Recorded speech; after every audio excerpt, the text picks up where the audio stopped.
Hola, nos encontramos aquí en las instalaciones de la Universidad de Guanajuato y quiero hablar de cálculos renales también por alguna experiencia personal. Yo he tenido cálculos renales, también conocidos como litiasis renal, varias veces en mi vida. Por fortuna no he requerido cirugía, no ha pasado a mayores, pero sí es una experiencia difícil. Recientemente, y por eso recordé este tema, hice un viaje fuera del país y me dio un dolor precisamente fuera del país y la verdad que no se lo deseo a nadie. Es un dolor generalmente muy intenso, generalmente en el flanco, como se ve aquí, en un solo lado.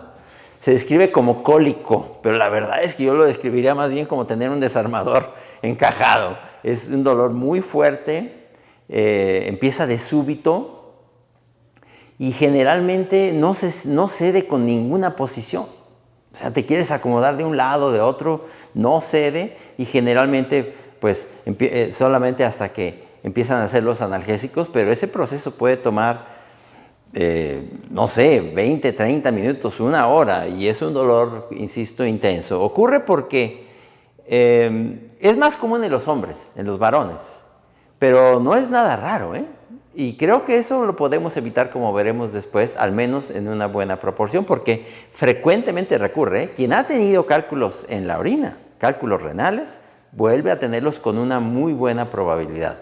Probablemente tiene que ver con cuestiones conductuales a los que me voy a referir en la alimentación.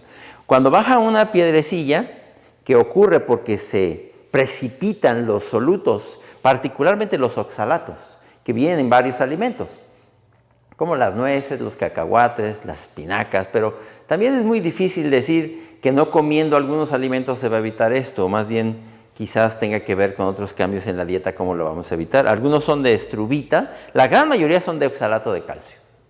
Entonces, digamos que están originados en la dieta y en la hidratación. Pero hay unos cálculos de estruvita que son por infecciones urinarias y ya más raramente los de ácido úrico en personas que tienen gota y de fosfato de calcio.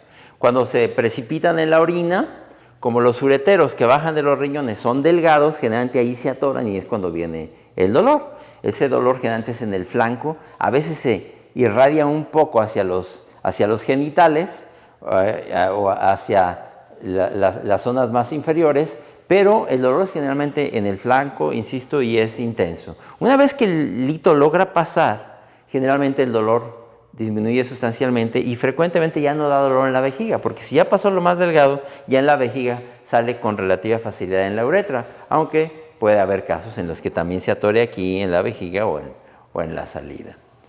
El mecanismo entonces es la concentración de solutos. De hecho, lo sorprendente es que no haya más cálculos urinarios, porque la orina tiene muchos solutos que si se precipitan o sea, si tiene cristales que se precipitan, uno esperaría que hubiera más, pero sin duda el organismo ha hecho en la evolución sus defensas al respecto. Hay que evitarlos, se pueden evitar. Yo, por ejemplo, ahora que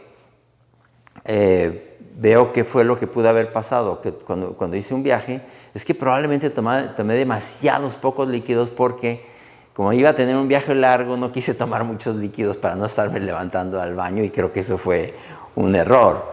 Y cuando aumenta mucho la concentración urinaria, pues hay más posibilidades de que los solutos se precipiten y formen cálculos. En conclusión, yo puedo decir que los cálculos le pueden dar a cualquiera, pero particularmente en los varones, y cuando ocurren son recurrentes.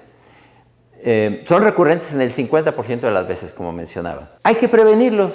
¿Cómo prevenirlos? Bueno, eso nos lo va a explicar la doctora Gwendolyn Argote en la siguiente parte. Muy bien, muchas gracias, doctor. Ahora vamos a ver cómo podemos prevenir la litiasis renal o las piedras en los riñones. La primera medida y la más importante es tener una ingesta alta en líquidos. Como ya sabemos, tener una orina muy concentrada puede llevarnos a la formación de pequeños cristales en la orina. Entonces, tomar agua al menos 2 o 2,5 litros al día va a ser suficiente para poder prevenirla. Pero tome en cuenta que si tú haces actividad física, esta ingesta tiene que ser un poquito mayor. También podemos ayudarnos con la dieta. Podemos evitar consumir alimentos que sean ricos en oxalato, como cuáles, como las espinacas, las nueces, las almendras, la cáscara de la papa, y también disminuir las cantidades de sal que ingerimos durante el día. Y también hay que tomar en cuenta que consumir grandes porciones de carne a la semana pueden propiciarnos a tener litos, sobre todo de ácido úrico. De hecho, lo más recomendado es tener una dieta mediterránea. ¿Qué es esto? La dieta mediterránea es consumir más frutas, verduras, hojas verdes y disminuir la ingesta de carne, sobre todo de pollo y de res.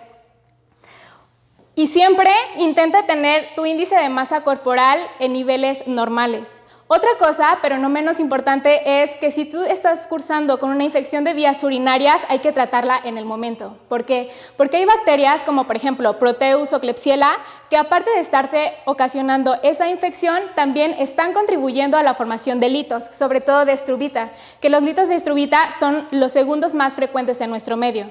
Entonces, si tienes alguna manifestación de vías urinarias, recuerda ir a tu médico y lo más importante, no te automediques. Ok, muchas gracias, doctora Gwendolyn. Yo podría concluir entonces que las litiasis renales, las piedras de formación en los riñones, los cálculos urinarios, todo se refiere a lo mismo. Es un problema muy común en la medicina, lo padecen muchas personas, es recurrente frecuentemente y se puede prevenir, básicamente manteniendo una buena hidratación y una dieta que no se exceda en el contenido de oxalatos.